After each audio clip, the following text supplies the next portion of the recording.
Hi viewers, welcome to money Manthan TV. మన ఇవాళ topic వచ్చేసి how to invest on gold loan. Gold కానివ్వండి, ప్రతి గోల్డ్ గురించి ఏదైనా ఒక టాపిక్ మీద మనతో సిఏ హనుమాన్లు గారు ఉన్నారు. మనం సార్ని అడిగి తెలుసుకుందాం. Sir, good evening sir. Good evening sir. ఇప్పుడు ప్రతి టీవీలో కానివ్వండి, ప్రతి దేంట్లో చూడండి, take gold loan in 15 minutes అని అంటున్నారు. అంటే దానికి అంటే అంత ఈజీయా సార్ గోల్డ్ లోన్ రావడం? అంటే ప్రతి బ్యాంకులో ఇప్పుడు ఏంటంటే గోల్డ్ లోన్ అనేది చాలామంది ఎంకరేజ్ చేస్తారు. ఎందుకంటే బ్యాంకులకు ఈజీ అన్నమాట, రికవరీ చేయడం చాలా ఈజీ.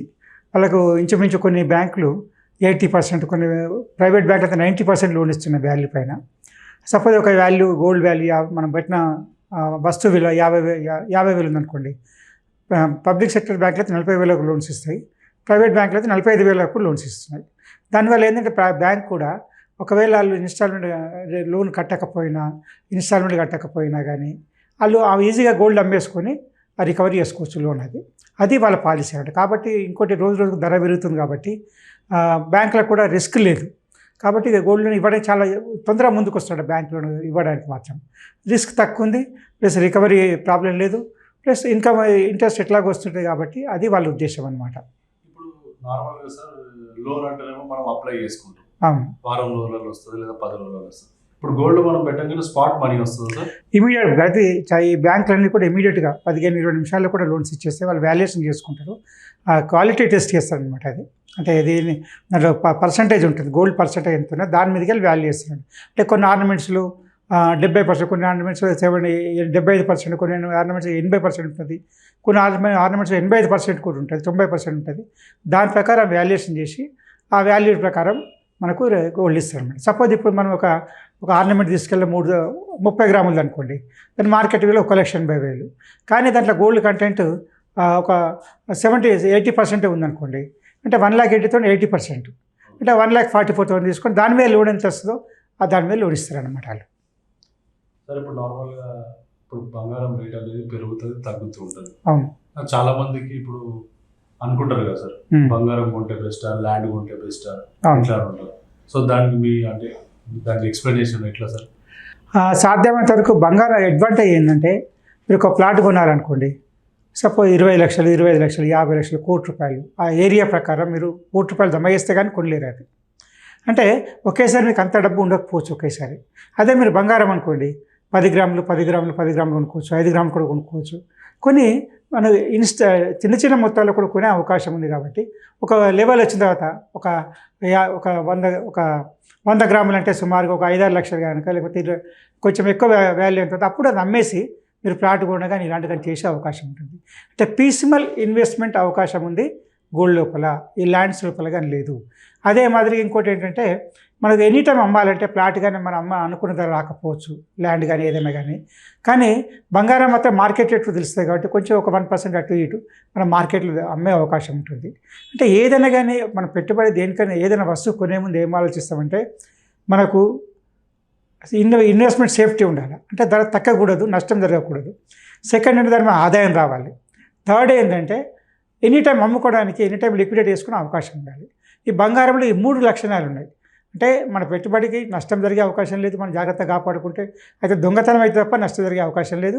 తర్వాత దానికి ఆదాయం ఏంటంటే ధర పెరిగినప్పుడు పెరిగే అవకాశం ఉంది, లేకపోతే దాని మీద లోన్ ధర పెరిగే అవకాశం ఉంది. తర్వాత ఎనీ టైం మనం అమ్ముకునే అవకాశం ఉంది. కాబట్టి బంగారం వల్ల అడ్వాంటేజ్ అది. ఈ ప్లాట్స్, ల్యాండ్స్ అయితే మాత్రం మనం అనుకున్న ధరకు అమ్మకపోవచ్చు, అనుకున్న టైంలో రాకపోవచ్చు, ఆ డబ్బులు కూడా ఇన్స్టాల్మెంట్ రూపంలో రావచ్చు, ఒకేసారి వచ్చే అవకాశం తక్కువగా ఉంటుంది. సార్, ఇప్పుడు నార్మల్గా ఆఫర్స్ అనేది నడుస్తుంటాయి కదా సార్ బయట, అట్లా ఆఫర్స్ వైజ్ కొనుక్కుంటే గోల్డ్ బెస్ట్ అంటారా, లేకపోతే మంత్లీ వైజ్ ఇన్వెస్ట్మెంట్ చేసుకున్నది బెస్ట్ అంటారా? ఏదైనా బంగారంలో మనం ఇన్వెస్ట్మెంట్ చేసేప్పుడు ముఖ్యంగా మనం చూసుకోవాల్సింది క్వాలిటీ, వెయిట్ కాదు, క్వాలిటీ చూడాలి. అంటే ఎంత పర్సెంటేజ్ గోల్డ్ ఉంది దాంట్లో అని చూసుకొని దాని ప్రకారం వేసుకోవాలి. అంటే కొన్నిట్లో ఆర్నమెంట్స్లు రాళ్ళ భాగం ఎక్కువ ఉంటుంది, ఆ రాళ్ళ భాగం తీసేసి లెక్కేసినా, కలుపుకొని లెక్కేసారా, దాని మీద మనకి ఎంత నష్టం జరుగుతుంది, దాని మీద వాల్యూ ఎంత వేశారు, ఇది చూసుకోవాల్సిన అవసరం ఉంది. అంటే బంగారం ఒక నగల లోపల ఆ బంగారం ఎంత పర్సెంటేజ్ ఉంది, దాని విలువ ఎంత, దాని ప్రకారం తీసుకోవాల్సిన అవసరం ఉంది.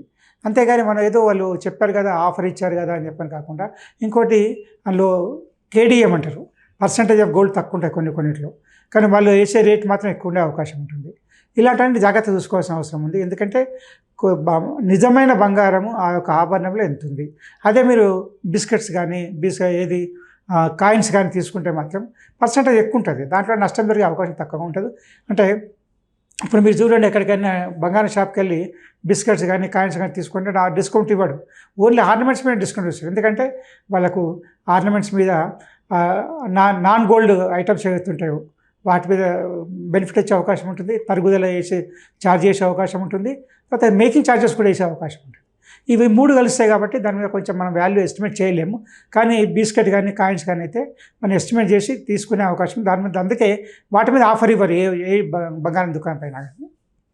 సార్ ఇంకొకటి సార్, ఇంతకుముందు మీరు అన్నారు ఆర్నమెంట్స్ మీద స్టోన్స్ కానివ్వండి ఇలాంటివి కానివ్వండి, ఇప్పుడు ఆ గోల్డ్ ఆర్నమెంట్ మనం కొన్నప్పుడు ఆ వెయిట్ కూడా దాంట్లో కలుస్తుందా సార్, లేదంటే వాళ్ళు ఏం చేస్తారు జనరల్గా పెద్ద పెద్ద షాపులు అయితే ఏం చేస్తారంటే గోల్డ్ ఇంత, దానిలో మెటీరియల్ రాళ్ళు కానీ ఇలాంటివి ఇంత, మెషిన్ మేకింగ్ ఛార్జెస్ ఇంత, ప్లస్ తరుగుదల ఛార్జెస్ ఇంత అని వేస్తారనమాట. మొత్తం కలిపేసి దాన్ని వాల్యూ వేస్తారనమాట. సపోజ్ 20 గ్రాముల గోల్డ్ ఉంది, ఒక 20 గ్రాముల గోల్డ్ అంటే 1,30,000 అనుకోండి, ప్లస్ ఒక 20,000 దాని రాళ్ళు కానీ ఇవి కలిపారు 1,50,000. తర్వాత మేకింగ్ ఛార్జెస్ తయారు చేయడానికి ఒక 10,000. తర్వాత తరుగుదల బంగారం తయారు చేసినప్పుడు ఒక 5% 2% నష్టం జరుగుతుంది, ఆ తరుగుదల ఛార్జెస్ 20,000. ఇట్లా 1,80,000 రేటు చెప్తారనమాట. ఆ విధంగా అయితే కొందరు ఏం చేస్తారంటే అట్లా కాకుండా మొత్తం gross value, gross ornament rate మొత్తం దీని వెయిట్ ఇంత, దీని రేట్ ఇంత అని చెప్తారనమాట. అక్కడ మనకు ఎక్కువ నష్టపోయే అవకాశం ఉంటుంది. కాబట్టి ఏదైతే డిఫరెంట్గా మనకు బైఫర్కేషన్ ఇచ్చి దాని ప్రకారం వాల్యూ తీసుకుంటే మనకు నష్టం జరిగే అవకాశం తక్కువగా ఉంటుంది. సార్ ఇప్పుడు తరువు అన్నారు కదా సార్, తరువు అనేది ఇప్పుడు మనం కొన్న ఆర్నమెంట్ల ఎందుకు సార్ అట్లా తగ్గుతుంది? మనం ఇప్పుడు ఏదైనా కానీ మనం ఇది చేసినప్పుడు మనం ఏ వస్తువున్నా కానీ తయారు చేసినప్పుడు అందులో 100% ఎప్పుడు రిటర్న్ రాదు మనకు. ఇప్పుడు మనం సపోజ్ మనం వడ్లు తీసుకుని బియ్యం వేసినా కానీ 65-70% ఎక్కువ రాదు. అదే మాదిరిగా ప్రతిదీ కూడా తయారు చేసినప్పుడు డ్యామేజ్ అవుతుంది, డ్యామేజ్ వల్ల కొంచెం నష్టం జరుగుతుంది. కాబట్టి పర్సంటేజ్ 2%, 3%, కొన్ని చోట్ల 5% కూడా తీసుకుని దాని ప్రకారం తరుగు ఛార్జెస్ చేస్తారనమాట. సార్ ఇంకొకటి, గోల్డ్ హై పెరుగుతూ ఉంటుంది కదా సార్, తగ్గడం అనేది ఉంటుందా సార్ గోల్డ్? తగ్గే అవకాశం కూడా ఉంటుంది. ఎప్పుడైతే మన డిమాండ్ తగ్గుతుందో దానికి తగ్గే అవకాశం కూడా ఉంటుంది. కానీ ఇంతవరకు మనం చూసిన పరిస్థితులు చాలా తక్కువగా, నాకు తెలిసిన 50 సంవత్సరాల నుంచి కూడా ధర తగ్గినా కానీ ఓన్లీ టెంపరీగా తగ్గింది. అంటే ఒక 3 months, 6 months, 1 year కొరకు, తర్వాత మళ్ళీ పెరగడం జరిగింది. ఎప్పుడైతే డిమాండ్ ఉంటుందో అప్పుడు ధర పెరిగే అవకాశం ఉంటుంది. దీంతో పాటుగా ఎందుకంటే బంగారం మన దేశంలో ఉండదు, ఎక్కువ తయారు కాదు, ఎక్కువ మన బంగారు ఖనిజాలు లేవు మన దగ్గర. కాబట్టి విదేశాలకు దిగుమతి చేసుకోవాలి. విదేశాలు దిగుమతి చేసుకున్నప్పుడు అప్పుడు డాలర్ రేట్ అప్పుడు 20 ఏళ్ళ కింద డాలర్ రేట్ 45 రూపాయలు ఉండేది, ఇప్పుడు 85 రూపాయలు ఉంది. అంటే వాళ్ళు ధర అక్కడ సప్లై చేసే ధర పెంచకపోయినా కానీ ఈ డాలర్ రేట్ ప్రకారం వల్ల మనకు ధర పెరిగిందనమాట. ఈ విధంగా డాలర్ రేటు మనం దిగుమతి చేసుకున్నప్పుడు ఉన్న డాలర్ రేట్ ప్రకారము, తర్వాత మార్కెట్ డిమాండ్ ప్రకారము, తర్వాత అక్కడ అవైలబుల్ సప్లయర్ మీద ఎంత ఇది చేస్తారు దాని మీద ఆధారపడి ధర ఫ్లక్చుయేషన్ జరుగుతుంటుంది. భారతదేశంలో ఇంచుమించు 20 టన్నుల గోల్డ్ ఉంది, 20,000 టన్నుల గోల్డ్ అంటే ఇంచుమించు 130 లక్షల కోట్ల విలువైన బంగారం మన భారతదేశం ఉంది. అయినా కానీ ఇంకా దిగుమతి చేసుకుంటూనే ఉన్నాము. అది దాన్ని ఆర్నమెంట్స్గా మారుస్తూనే ఉంది, ఇంకా డిమాండ్ పెరుగుతూనే ఉంది. సార్ ఇప్పుడు బంగారు ఆభరణాలు మనం ఒకప్పుడు ఒక కాలంలో చూస్తే హౌస్లో లోన్ ఉంటుండేది, ఇప్పుడు కూడా ఉన్నారు వాళ్ళ షాపులు వేరే, ఇప్పుడు పెద్ద పెద్ద ఇటు జాయలు కాదు సార్, బ్రాండ్ కాదు కానీ ఒక పెద్ద పెద్ద షాప్స్ ఉన్నాయి సార్. ఇప్పుడు 2 బంగారాలు సేమ్ సార్, వాళ్ళు ఏమన్నా కలుపుతారు దాంట్లో? అయితే ఇప్పుడు ఏముందంటే ఇంతకుముందు చేసేవాళ్ళు ఏం చేస్తారంటే మిషనరీ తక్కువ ఉండేది, ఫిజికల్ ఎక్కువ వేసేవాళ్ళు, స్వయంగా చేసేవాళ్ళు, నైపుణ్యాన్ని ఉపయోగించి మనం చెప్పిన నగని చెప్పిన విధంగా తయారు చేసేవాళ్ళు. ఇప్పుడు అన్ని మెషినరీస్ వచ్చాయి కాబట్టి ఎంత ఎంత ఎంత డైల్యూట్గా డిజైన్ ఎంత డైల్యూట్గా తక్కువ వెయిట్తో డిజైన్ చేసే అవకాశం ఉంది. ఇంతకుముందు లాగంటే ఫిజికల్ చేసినప్పుడు అంత డైల్యూట్ అంత సన్నం డిజైన్ వచ్చేది కాదు. ఇప్పుడు మెషినరీస్తోనే అవుతుంది కాబట్టి మనకు అనుకున్న విధంగా డిజైన్ వచ్చే అవకాశం, తక్కువ వెయిట్తో మంచి డిజైన్ వచ్చే అవకాశం, ఎక్కువగా పెద్దగా నగ కూడా వచ్చే అవకాశం ఉంది. ఇంతకుముందు అలా ఉండేది కాదు. ఒకవేళ ఒక మంచి పెద్దగా చేయించాలనుకుంటే కంపల్సరీ ఎక్కువ బంగారం పట్టేది, కాకపోతే బంగారం ఎక్కువ ఉండేది కానీ తక్కువ సైజ్ తక్కువ ఉండేది అది. కాబట్టి ఇప్పుడు దానివల్ల మెషినరీ వచ్చిన తర్వాత దీనికి అప్గ్రేడేషన్ టెక్నాలజీ పెరిగిన తర్వాత తక్కువ వెయిట్తో ఎక్కువ డిజైన్ రావడం, ఎక్కువ పెద్ద డిజైన్ రావడం, దానివల్ల ప్రయోజనం జరిగింది. ఇప్పుడు సార్ ఇప్పుడు డిమాట్ అకౌంట్ ఉంటుంది, డిమాట్ అకౌంట్ ఉన్న వాళ్ళు కూడా బంగారం దీన్ని చేయొచ్చు సార్, ఓన్లీ వేరే దాని గురించి? అయితే ఈ బంగారం కొరకు ఈ మధ్య చేసిన డీమ్యాట్ సావరిన్ గోల్డ్ బాండ్స్ అని కేంద్ర ప్రభుత్వం తీసుకొచ్చింది. అంటే మీరు ఒకవేళ బంగారం కొనాలనుకుంటే మీరు కొనే బంగారం ఫిజికల్గా కొని, ఇప్పుడు బంగారం కొనుక్కుంటే ఆభరణాల గురించి అయితే అవసరం లేదు. ఆభరణాల గురించి బంగారం కొనాల్సిన అవసరం ఉంటే కొనుక్కోండి, ఫిజికల్గా అవసరం ఉంటుంది కాబట్టి కొనుక్కోండి.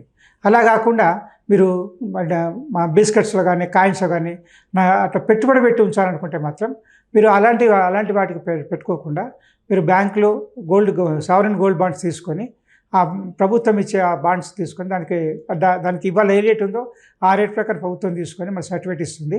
మళ్ళీ మనం ఎప్పుడు అమ్మాలనుకుంటే 2 years కానీ 3 years కానీ 5 years కానీ తర్వాత అప్పుడు ఏ రేట్ ఉంటే ఆ రేట్ ప్రకారం మనకు గవర్నమెంట్ ఆ బంగారం రేటు మనకు అప్పగిస్తుంది.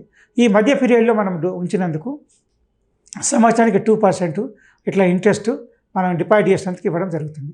దీనివల్ల ప్రయోజనం ఏంటంటే మనం అవసరం లేని ఐడియల్ గోల్డ్ని తీసుకొచ్చే మనకు దిగుమతి చేసుకునే అవసరం లేదు. దానివల్ల విదేశీ మారక ద్రవ్యము దాన్ని ఖర్చు పెట్టాల్సిన అవసరం లేదు. ఈ విధంగా మన దేశ ఆర్థిక వ్యవస్థకు అవసరం లేని అంటే ఆభరణం కానీ ఆస్తి ఏదైతే ఉందో కాయిన్స్ కానీ బిస్కెట్స్ కానీ అలాంటి వాటి మీద విదేశీ మారక ద్రవ్యాన్ని చెల్లించాల్సిన అవసరం లేకుండా ప్రభుత్వానికి మనకు ఆ ఒక ఆర్థిక వెసులుబాటు పెరిగే అవకాశం ఎక్కువ ఉంటుంది.